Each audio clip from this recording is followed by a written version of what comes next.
गांव के हर घर के बाहर दियों की जगमगाती रोशनी चमक रही थी। गांव की चौखट पर पितरों के लिए भोग सजाया गया था।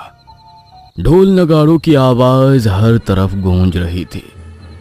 सामने से डोली में बैठी नई नवेली दुल्हन गांव की चौखट पर पहुंचने ही वाली थी, मगर गांव की चौखट पर पहुंचने से पहले ही डोली को नीचे उतार दिया गया और समीर ने हाथ बढ़ाकर अपनी पत्नी प्रेरणा को डोली से नीचे उतारा। समीर की मां ने प्रेरणा के हाथ में आरती की थाली पकड़ाई, जिसमें एक जोत प्रज्वलित थी और भोग के लिए उसमें कुछ मिठाइयां रखी हुई थी। ये लो बहू, इस आरती की थाली से गांव की चौखट पर जाकर पितरों का नाम लेकर आरती करना। आज की रात पितरों का आवाहन करना बहुत जरूरी है। उन्हें भोग चढ़ाना। आज की रात वही तुम्हारी रक्षा करेंगे। मेरी रक्षा करेंगे? किससे मेरी रक्षा करेंगे? आज तक मैंने कभी किसी की शादी में इस तरह की रस्म नहीं देखी, जहां गांव की चौखट पर पितरों को आवाहन दिया जाता हो। पितरों को आवाहन तो हर कोई अपने घर के भीतर देता है, और गांव के हर घर के बाहर दिए क्यों जलाए गए हैं? आज तो दिवाली की रात भी नहीं है। दिवाली की रात भले ही नहीं है बहू, लेकिन यहाँ पर किसी की शादी की रात अमावस की रात से कम नहीं होती। अगर गांव के किसी भी घर की चौखट पर जलता दिया बुझ जाए तो अनर्थ हो जाता है। गांव पर मंडराने वाली प्रेत शक्ति वधू पर हावी हो जाती है।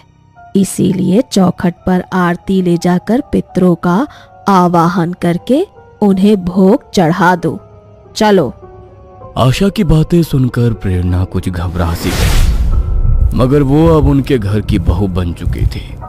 इसलिए उनके घर और गांव की रस्मों को करने के अलावा उसके पास अब दूसरा कोई चारा नहीं था। इसलिए उसने गांव की चौखट पर पहुंचकर पितरों को आवाहन देना शुरू किया।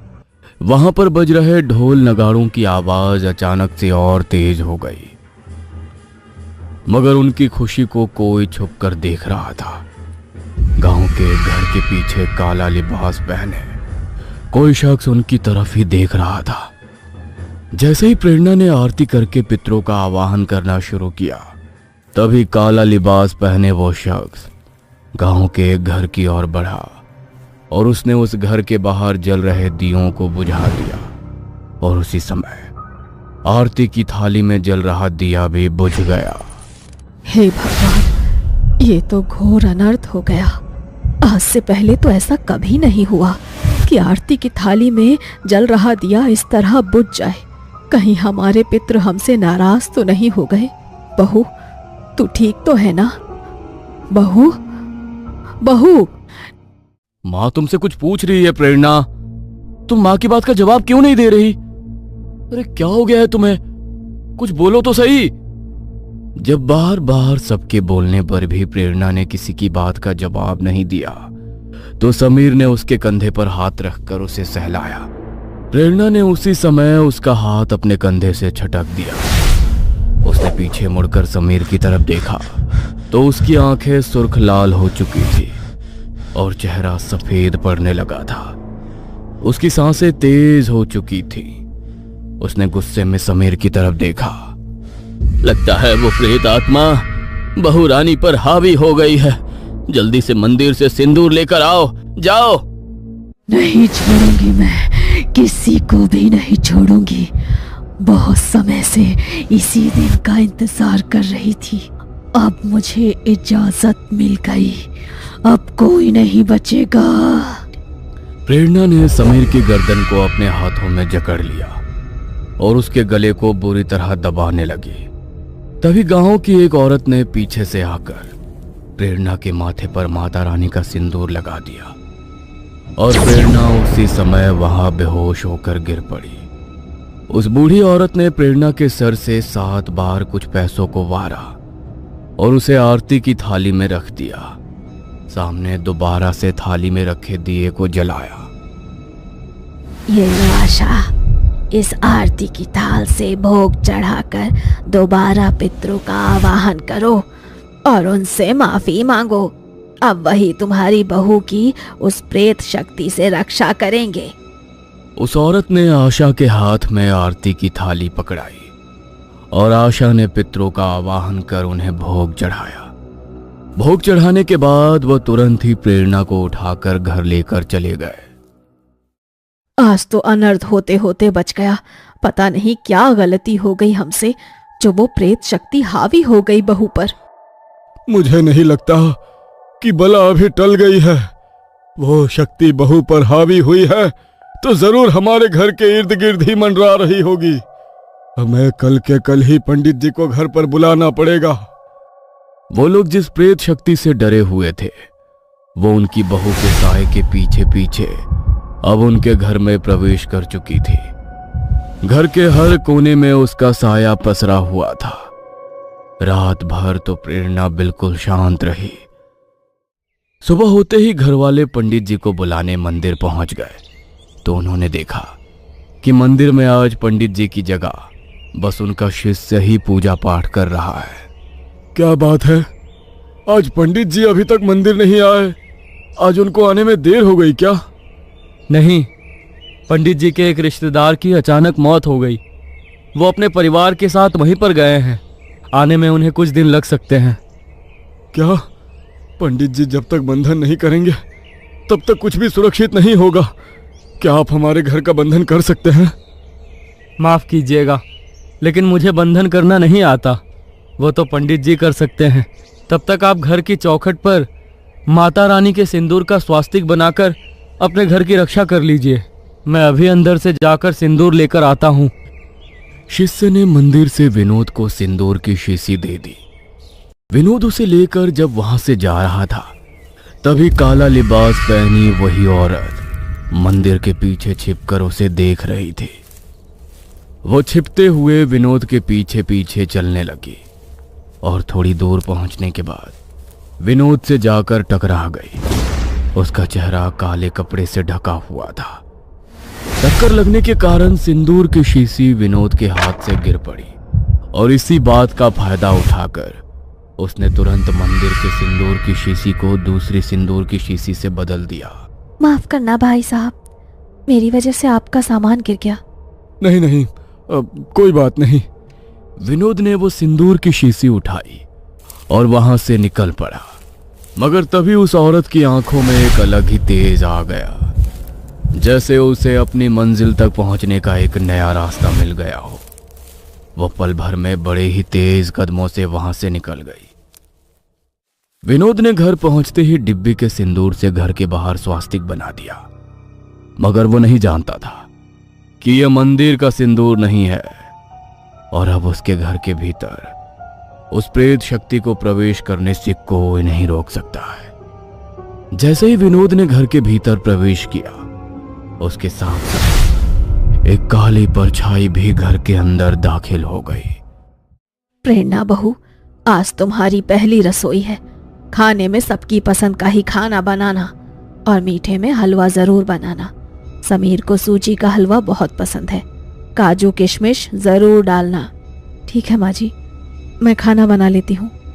प्रेरणा खाना बनाने रसोई की तरफ जाने लगी। तभी उसे लगा कि पायल पहने कोई औरत उसके साथ साथ चल रही है। उसने अपनी नजरें घुमाकर देखा, मगर वहां पर कोई भी नहीं था। कल रात के हादसे के बाद प्रेरणा पहले ही घबराई हुई थी, मगर उसे अपनी पहली रसोई बनानी थी, इसलिए इस बात को अनदेखा कर वो रसोई में चली गई। वह हलवा बनाते हुए अपने हाथ से करछी चला रही थी। तभी उसके हाथ पर किसी ने अपना खून से सना हाथ रखा और वो सारा खून टपक कर उस हलवे के भीतर गिर गया। इससे पहले कि प्रेरणा चिल्ला पाती, उसकी आवाज उसके गले में ही अटक कर रह गई। उसने जैसे ही मुड़कर देखा तो खून से सनी एक औरत उसके सामने खड़ी थी। उसे देखकर वो बेहद भयानक तरीके से मुस्कुराई और उसके मुंह से टपकता हुआ खून जमीन पर गिरने लगा। प्रेरणा इस हद तक डर चुकी थी कि वो हिल भी नहीं पा रही थी। तभी अचानक उस औरत की भयानक हंसी बिल्कुल गायब हो गई और वो हंसी अब प्रेरणा के चेहरे पर छा गई। वो खाना लेकर टेबल पर गई, मगर उसने किसी की भी थाली में खाना नहीं परोसा और किसी बूथ की तरह जाकर वहां खड़ी हो गई। अरे क्या हो गया प्रेरणा, तुम खाना क्यों नहीं सर्व कर रही हो? सबको भूख लगी है, खाना दो ना। समीर के इतना कहते ही प्रेरणा आगे बढ़ी और उसने कैसरोल के ढक्कन को उठाया।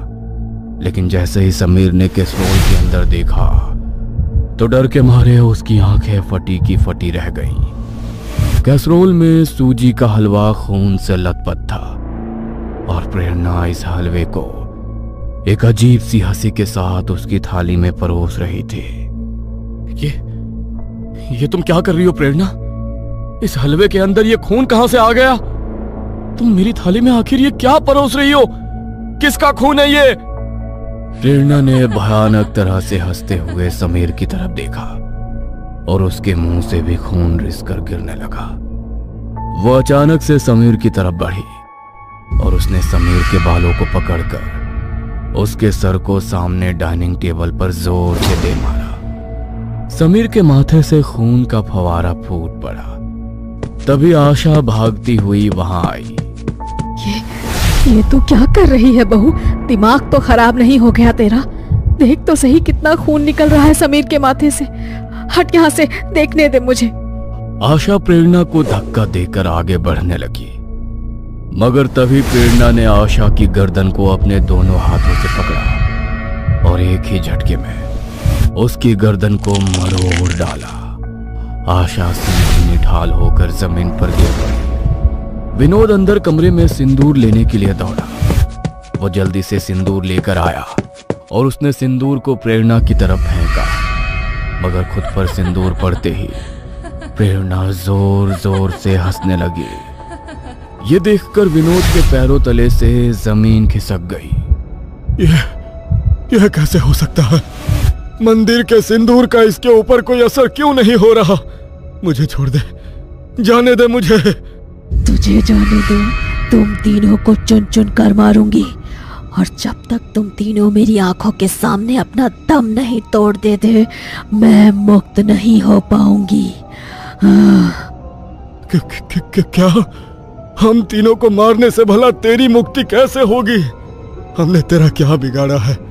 हमसे जो भी भूल चूक हो गई है हमें माफ कर दे। माफ कर दूं? तुम लोगों को माफ कर दूं? भूल गया तुम तीनों ने क्या किया था मेरे साथ, गंगा के साथ। गंगा? हाँ गंगा, और ये गंगा अब अपना बदला लेकर ही जाएगी। इतना कहते ही प्रेरणा ने विनोद के गले को कसकर पकड़ लिया और उसकी आंखों में वो सारी धुंधली यादें सामने आने लगी जिसके कारण उन लोगों के साथ ये सब हो रहा था।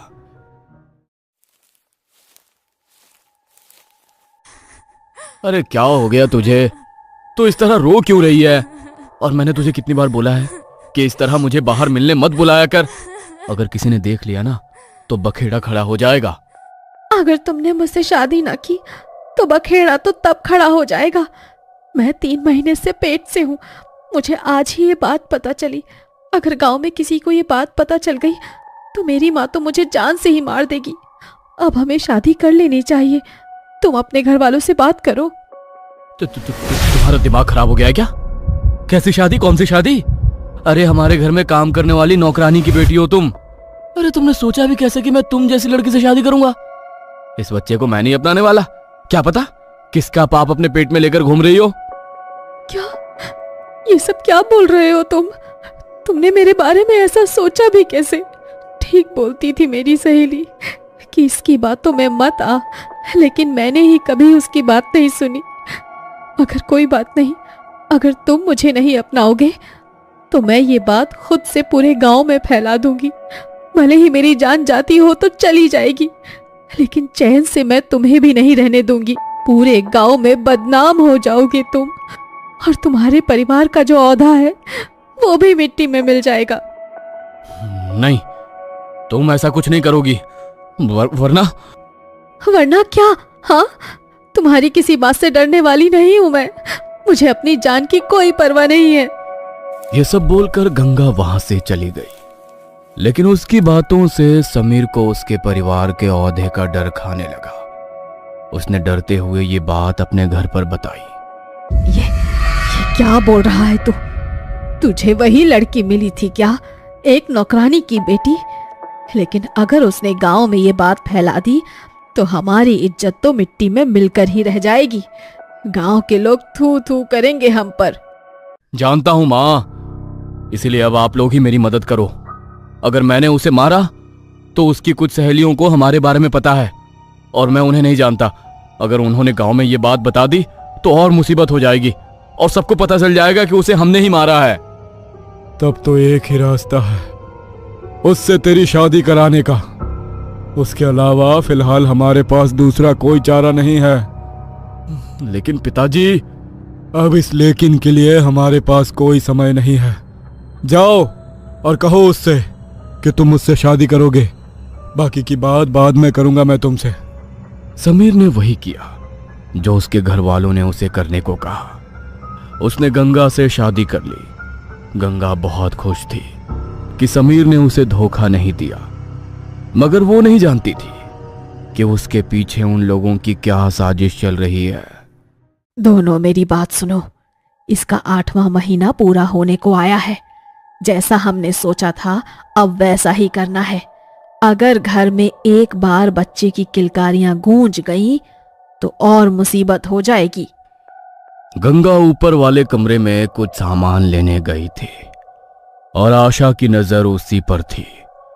जैसे ही गंगा सीढ़ियों से नीचे उतरने लगी तो आशा ने उसे सीढ़ियों से धक्का दे दिया और गंगा सीढ़ियों से गिरती हुई सीधा नीचे जाकर गिरी। उसके सर में गहरी चोट आई और वो जोर जोर से दर्द से चिल्लाने लगी, मगर उसके चिल्लाने की आवाज कोई सुन ना पाए। इसलिए समीर ने उसके चेहरे को एक कपड़े से बांध दिया। तुझे क्या लगा मैंने तुझसे शादी कर ली तो मैं तुझसे प्यार करता हूं? अरे मजबूरी थी मेरी, मजबूरी। अगर तुझसे शादी नहीं करता और ये बात पूरे गांव में फैल जाती तो बदनामी तो हमारी ही होती।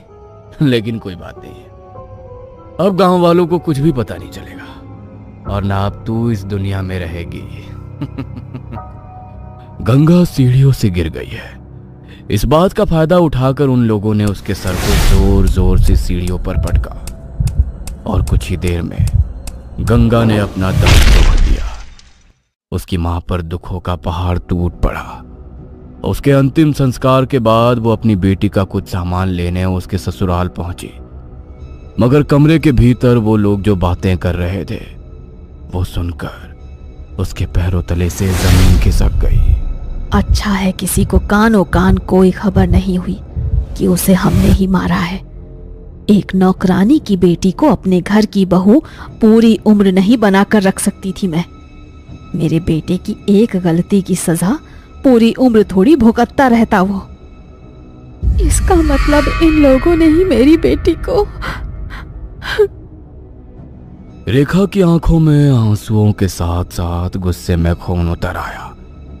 वो जल्दी से वहां से निकल गई कि किसी को वहां पर उसके आने की भनक ना लगे।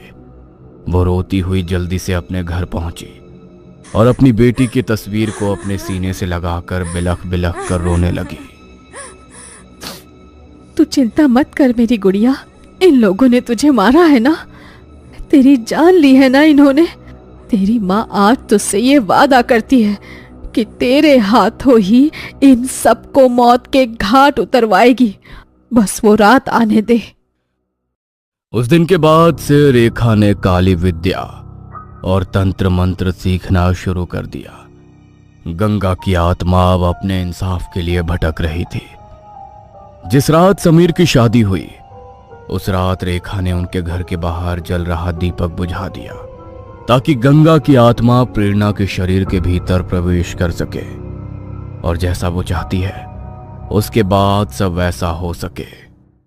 सब याद आ गया ना, जब मेरे और मेरे बच्चे के लिए तुम लोगों ने कोई रहम नहीं किया तो मैं तुम लोगों पर कैसे तरस खाऊं।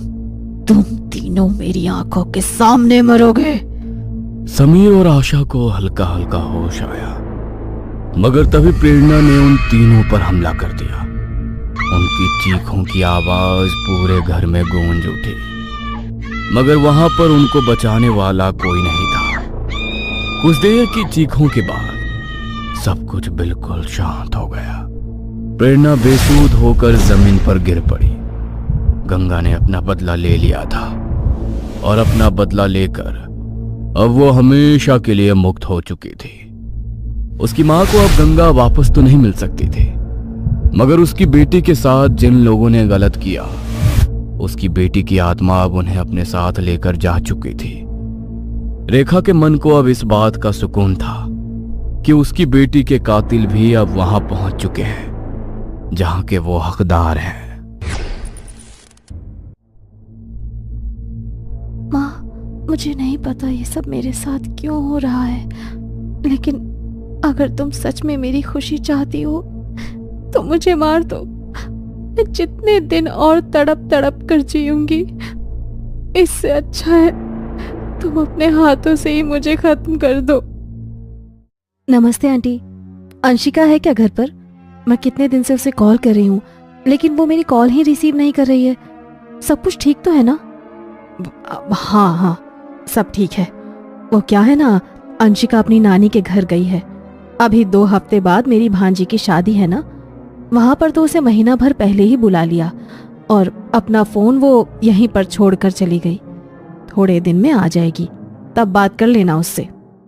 अच्छा, वो इतने दिन के लिए वहां पर गई है और अपना फोन लेकर नहीं गई? बात कुछ अजीब सी लग रही है। खैर कोई बात नहीं, जब वो आएगी तब मिल लूंगी उससे।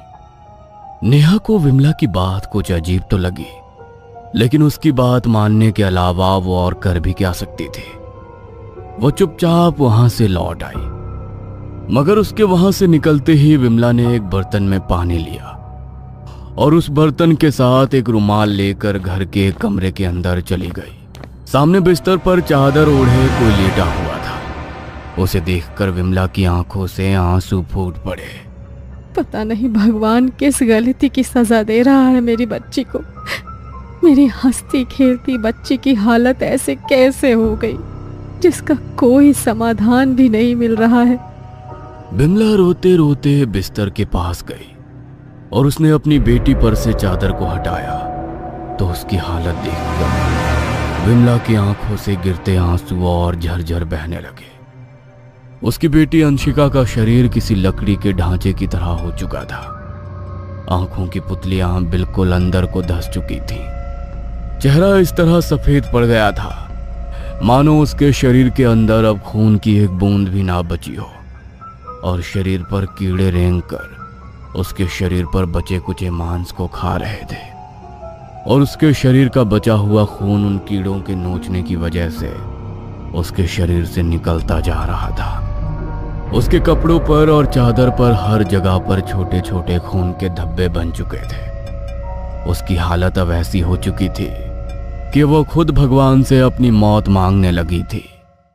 माँ, मुझे नहीं पता ये सब मेरे साथ क्यों हो रहा है, लेकिन अगर तुम सच में मेरी खुशी चाहती हो तो मुझे मार दो। मैं जितने दिन और तड़प तड़प कर जीऊंगी, इससे अच्छा है तुम अपने हाथों से ही मुझे खत्म कर दो।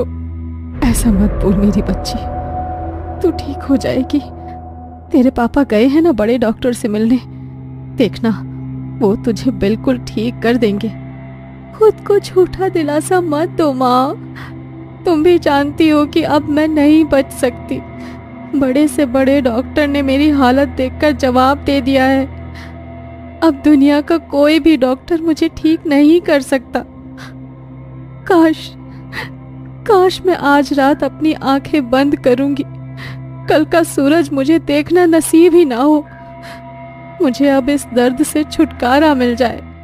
अंशिका की बातें सुनने के बाद विमला के पास अब बोलने को कुछ भी नहीं था। वो उसे देखकर बिल्कुल टूट चुकी थी।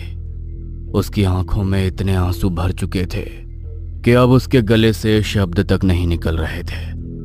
वो अंशिका के पास जाकर बैठ गई और हल्के हल्के उसके सर को सहलाने लगी। थोड़ी देर बाद डॉक्टर घर आए तो उन्होंने भी अंशिका की हालत देखकर अपने हाथ उठा लिए। देखिए, मैंने अपने पूरे करियर में किसी भी पेशेंट की ऐसी हालत नहीं देखी। मैं आप लोगों से माफी मांगना चाहता हूं, लेकिन मैं आपकी बेटी को ठीक नहीं कर सकता। अब आप भगवान से ही दुआ कीजिए, शायद अब वही कोई चमत्कार कर सके। यह उनकी आखिरी कोशिश थी, क्योंकि बड़े से बड़ा डॉक्टर अंशिका का इलाज करने के लिए मना कर चुका था। ना तो वो ठीक से खाना खा पा रही थी और ना उसके अंदर अब जीने की कोई इच्छा बची थी। 2 दिन बाद अमावस की रात आई। रात के लगभग 1 बजे का समय था। अंशिका अपने बिस्तर पर लेटी एक टांड की सीलिंग पर घूम रहे पंखे की तरफ देखे जा रही थी और उसकी आंखों से आंसू बहते जा रहे थे।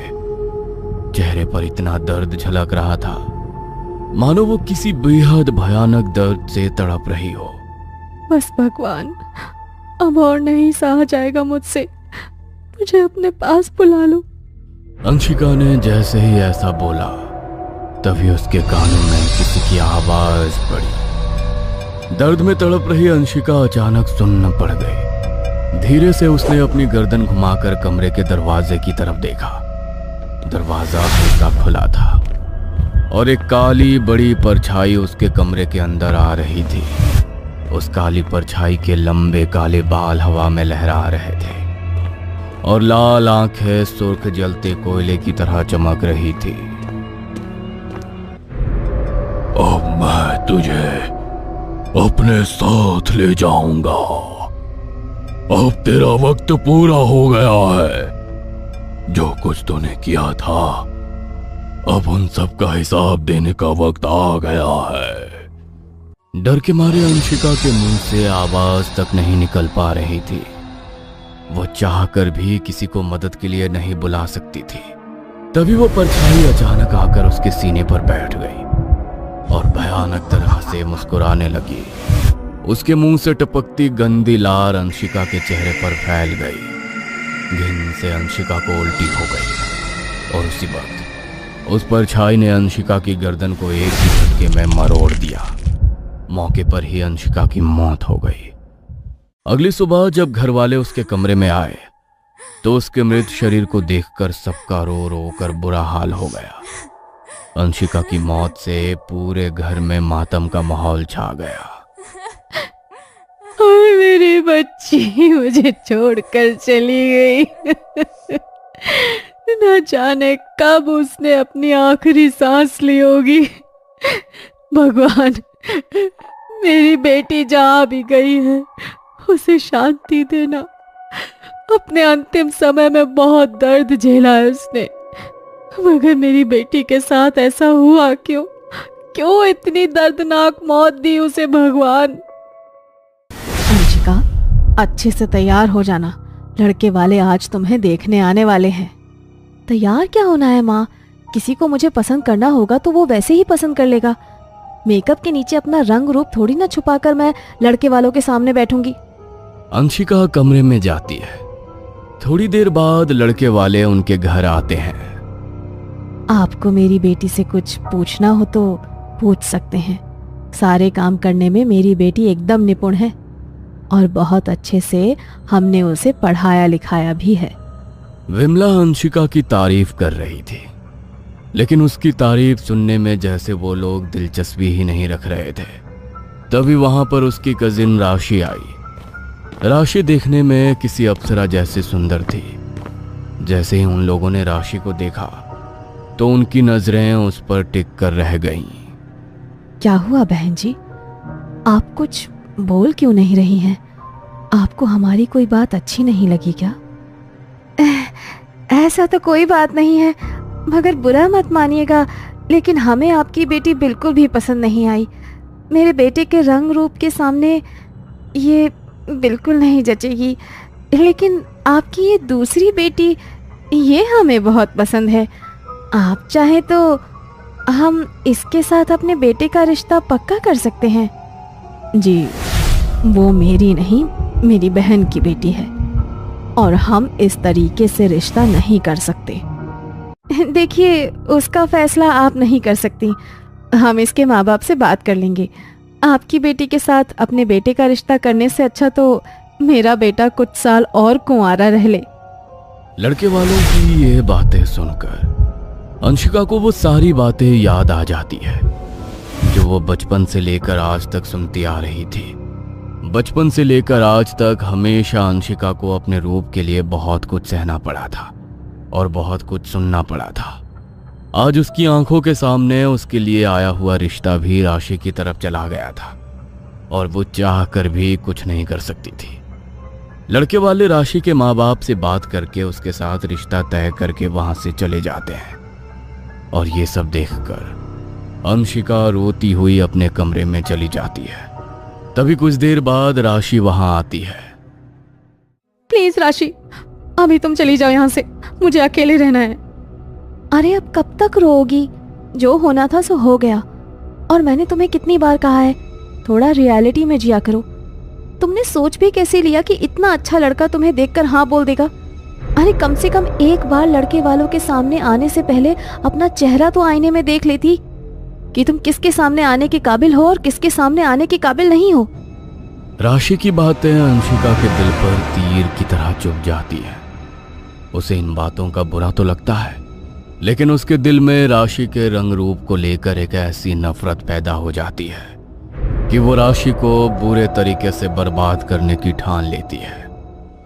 कुछ दिन बाद अमावस की रात थी। अंशिका अपने घर से कुछ दूर शमशान के अंदर एक यज्ञ कुंड जलाकर वहां बैठी कुछ मंत्र बोले जा रही थी। उसकी आंखों में गुस्सा और बदले की भावना साफ झलक रही थी। अपने पास में रखे हुए पिंजरे में बंद मुर्गे को अंशिका पिंजरे से निकालती है और एक ही झटके में उसकी मुंडी मरोड़कर उसका खून जलती आग में डाल देती है।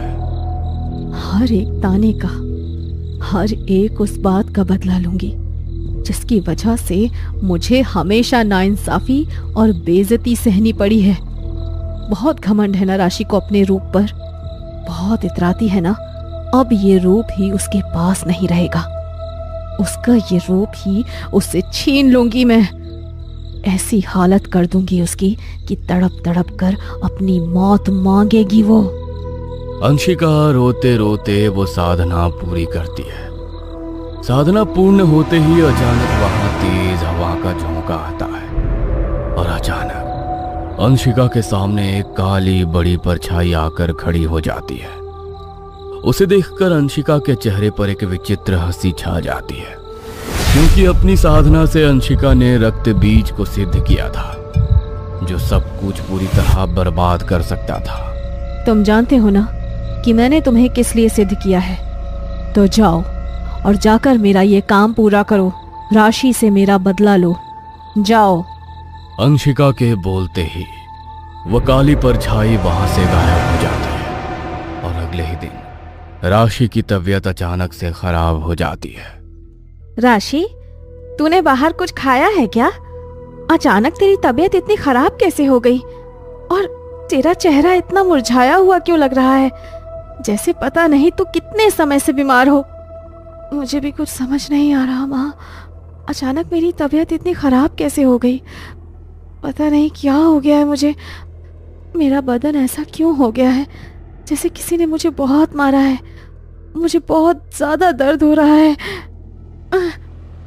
मंजू राशि को एक अच्छे डॉक्टर के पास ले जाती है, मगर दवाई देने पर भी राशि की तबीयत में कोई सुधार नहीं आता। दिन दिन करके राशि की हालत बिगड़ती चली जाती है। उसका वजन घटकर आधा हो चुका था। देखने में वो किसी हड्डियों के ढांचे की तरह लगने लगी थी। आंखों के नीचे पड़े काले घेरे और ज्यादा बड़े होने लगे थे। उसकी आंखें पूरी बाहर को निकल कर आने लगी थी और धीरे धीरे उसके शरीर का खून मानो तो जैसे खत्म हो गया था। उसका चेहरा एकदम सफेद पड़ चुका था। कुछ दिन पहले तक उसका जो चेहरा खूबसूरती की मिसाल था, आज वो दिखने में इतना भयानक हो चुका था कि एक पल को उसकी तरफ देखना भी सबके लिए मुश्किल हो चुका था। अचानक मेरी बेटी को ये क्या हो गया? कोई भी इलाज उस पर काम क्यों नहीं कर रहा है? ना जाने किसकी बुरी नजर लग गई है मेरी बेटी को। ना कोई डॉक्टर, ना ही कोई हकीम मेरी बेटी को ठीक कर पा रहा है। संभालो खुद को मंजू, राशि बेटी ठीक हो जाएगी, उसे कुछ नहीं होगा। हौसला रखो, भगवान पर भरोसा रखो। अब चाहे कितनी भी दुआ कर लो, लेकिन अब ये कभी ठीक नहीं होगी। बहुत घमंड था ना इसे अपने रूप पर। अब खुद को आईने में भी नहीं देख पाती। बस कुछ दिन की बात और है, उसके बाद तो। बड़े से बड़े डॉक्टर से राशि का इलाज करवाया जा रहा था, लेकिन हर एक डॉक्टर राशि की हालत देखकर अपने हाथ खड़े कर देता था। एक दिन जब मंजू राशि के कपड़े बदलने के लिए बिस्तर पर बैठी और उसने राशि को अपने हाथों के सहारे से उठाया तो डर से मंजू की चीख निकल गई। राशि के बिस्तर पर ढेर सारे कीड़े रेंग रहे थे और चादर खून से सनी हुई थी। मंजू ने राशि की पीठ की तरफ देखा तो उसके कपड़े भी खून से सने हुए थे और मांस से चिपक चुके थे। ये सब क्या हो रहा है? मेरी बेटी का शरीर सड़ रहा है, उसके बदन को कीड़े खा रहे हैं। ये कौन सी बीमारी है? आखिर कहीं मेरी बेटी पर किसी शैतान का तो साया नहीं? कहीं कोई शक्ति तो उसके ऊपर हावी नहीं हो गई? डर के मारे मंजू राशि को वापस से उसकी जगह पर लिटा देती है। माँ, मुझे पता है कि अब मैं जिंदा नहीं रहूंगी। वो मुझे ले जाएगा, वो मुझे लेने के लिए आया है, वो मुझे अपने साथ ले जाएगा। कौन साथ ले जाएगा राशि तुझे? किसकी बात कर रही है तू? तू ठीक हो जाएगी बेटा, तू डर मत, तुझे कुछ नहीं होगा। मंजू अपने पास रखे पानी के बर्तन में रुमाल भिगाकर रोती हुई राशि के आंसू साफ करती है और उसका चेहरा साफ करती है और हिम्मत करके जैसे ही वो फिर से राशि को उसके कपड़े बदलने के लिए उठाती है और कपड़े से उसका बदन साफ करती है। राशि के बदन पर जगह जगह कीड़ों ने काट काट कर जख्म कर दिए थे और उसमें से धीमे धीमे खून रिस रहा था। कमरे के बाहर खड़ी अंशिका ये सब कुछ चुपके से देख रही थी। अब वो पल दूर नहीं है, जो मैंने सोचा था अब वैसा ही होगा। अमावस की रात आने में बस 2 दिन बाकी हैं और 2 दिन बाद सब खत्म हो जाएगा। जैसे जैसे अमावस की रात पास आ रही थी वैसे वैसे राशि और ज्यादा मौत की तरफ बढ़ती चली जा रही थी। उसका बदन अब इतना ज्यादा सूख गया था कि उसके अंदर की एक एक नस को उंगली से गिना जा सकता था। खून की एक बूंद भी अब उसके शरीर में नहीं बची थी। हजारों कीड़े उसके बदन पर जगह जगह रेंग रहे थे। उसके बदन से किसी लाश के जैसी गंदी बदबू आने लगी थी और आखिरकार अमावस की रात को राशि अपना दम तोड़ देती है। पूरे घर में राशि की मौत से मातम का माहौल था, मगर उसकी मौत से अंशिका की खुशी का मानो कोई ठिकाना ही नहीं था। उसकी बहन, जिसकी खूबसूरती उसके जीवन का सबसे बड़ा कांटा थी, अब वो हमेशा के लिए उसके जीवन से हट चुकी थी। अब हर तरफ मेरा ही नाम होगा और अगर कोई मेरा बुरा करना चाहेगा तो उसका भी वही हाल होगा जो राशि का हुआ है। राशि से बदला लेने के बाद अब उसके अंदर की बदले की भावना शांत हो गई थी, लेकिन वो रक्त बीज जिसे उसने सिद्ध किया था वो इतनी आसानी से उसका पीछा नहीं छोड़ने वाला था। और अब राशि की तरह अंशिका की भी तबीयत खराब होने लगी थी। ऐसी शक्तियां किसी की सगी नहीं होती, इसलिए जो हालत राशि की हुई वही अब अंशिका की होने लगी थी। अब ना वो कॉलेज जा सकती थी और ना ही घर के बाहर जा पाती थी। अंशिका की हालत देख देख कर विमला को राशि की याद आने लगी थी। पहले राशि और अब तेरे साथ भी वही सब हो रहा है जो राशि के साथ हुआ था। आखिर ये चल क्या रहा है? मुझे नहीं पता माँ, मुझे पता होता तो मैं आपको पहले ही बता देती कि मुझे क्या हो रहा है, लेकिन मैं खुद नहीं जानती। पर ऐसा लग रहा है कि बस हर पल मेरे शरीर से जान थोड़ा थोड़ा करके निकल रही है। अंशिका भले ही मुंह से ना बोल पाती, लेकिन उसे पता था कि उसके साथ ये सब कुछ क्यों हो रहा है, और उसे ये भी पता था कि अब उसके पास ज्यादा दिन नहीं है और आखिरकार अमावस की रात को उसकी भी ठीक वैसे ही मौत हो जाती है। जैसे राशि की हुई थी। अंशिका ने भले ही अपना बदला पूरा कर लिया था, लेकिन इस बदले की आग में अंशिका ने हमेशा के लिए खुद को भी खत्म कर लिया।